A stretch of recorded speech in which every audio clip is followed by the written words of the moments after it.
I'm Ralph Baldwin here from American Metal in Danbury, Connecticut. I happen to be with an old friend of mine that I restored years ago. It's a 1939 Graham. It's very, extremely difficult to redo these cars because of the lack of information there is. Not only is it unique, but the work behind this, trying to research and find what it has to look like when it's done. That's the joy of this whole job that I do.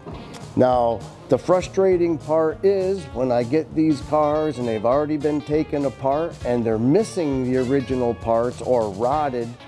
Now we have to be an engineer and we have to start from the beginning and we have to build this car back to what you see here. We research the colors. We use nothing but the highest quality of materials. We're able to work these cars to a glory almost better than they ever were before with the longevity. These will outlast me. And well, it shouldn't be long now.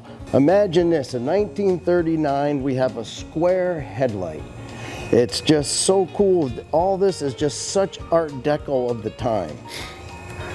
This beautiful hood ornament, you actually turn sideways to open the hood. There is actually two fenders to make this one. Imagine finding one, let alone finding two. And I had to cut and slice and use the best out of both fenders to make this one. The front cow catcher, or whatever you'd want to call this beautiful, unique piece there, there's two pieces in that. I cut that in half and welded them all together to make one good one. And one of the benefits of doing this type of career is when you have clients that allow you to do your very best. You can get on the cover of these different magazines and then you can have the photographs inside, which just makes all the hard, long hours pay off.